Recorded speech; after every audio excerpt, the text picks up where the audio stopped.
بسم اللہ الرحمن الرحیم۔ السلام علیکم، میں ہوں آپ کا بھائی عباس حمدانی۔ آپ دیکھ رہے ہیں جعفریہ ٹی وی۔ آج کا ہمارا موضوع ہے شہنشاہ انبیاء صلی اللہ علیہ وآلہ وسلم کی رجت۔ دوستو، یہاں یہ بھی عرض کروں گا کہ سب سے آخر میں شہنشاہ انبیاء صلی اللہ علیہ وآلہ وسلم نے اس دنیا میں تشریف لانا ہے، اور ان کی رجت اس وقت ہوگی جب شہنشاہ امام زمانہ اجر اللہ فرج شریف کی آخری جنگ دریائے دجلہ کے کنارے لشکر ابلیس سے ہوگی۔ اس وقت لشکر حق کی یہ کیفیت ہوگی کہ اس پر آثار شکست ظاہر ہوں گے۔ امام جعفر الصادق علیہ السلام فرماتے ہیں، کوئی ہم دیکھ رہے ہیں کہ ہمارا لشکر حق پسپا ہو رہا ہے، ہمارے لشکر کے فوجیوں کی ایڑیاں دریائے دجلہ کے پانی میں بھیگ رہی ہیں۔ اس وقت ابلیس ایک چیخ مارے گا اور سارے شیاطین سے کہے گا اب بھاگو۔ وہ کہیں گے اب تو فتح ہمارے سامنے ہے اور تم فرار ہونے کا حکم دے رہے ہو۔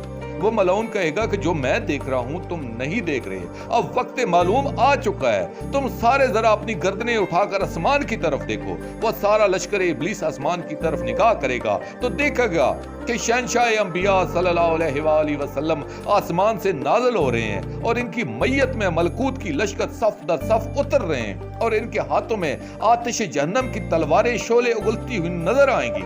آیت وَجَاءَ رَبُّكَ وَالْمَلَكُ صَفًّا صَفًّا کی تفسیر میں فرمایا گیا ہے کہ یہ آیت اسی واقعے کی طرف راجع ہے، یعنی شہنشاہ انبیاء صلی اللہ علیہ وآلہ وسلم کی آمد کو این رب العالمین جل جلالہ کی آمد قرار دیا گیا ہے، کیونکہ جو اللہ جل جلالہ ہے وہ تو آنے جانے سے منزہ اور پاک ہے، اور جس رب نے آنا ہے وہی یہی سرکار ہیں جو اپنے بیٹے کے زمانہ حکومت میں تشریف لائیں گے اور اپنے دست جبروتی سے ابلیس ملعون کو تیغ فرمائیں گے۔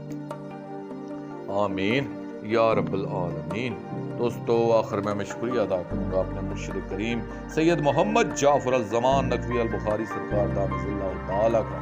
یہ مضمون میں نے ان کی کتاب مصباح شیعت سے پیش کیا ہے، اور آخر میں اپنے پاک شہنشاہ کی بارگاہ میں دعا کریں گے، الجل الجل یا صاحب الرجت، الجل الجل یا ولی المظلومین، الجل الجل یا مسرت المعصومین، اجل اللہ تعالیٰ فرجک و صلوات اللہ علیکہ یا ربا محمد وآل محمد صلی اللہ محمد وآل محمد وعجل فرج آل محمد صلی اللہ علیہ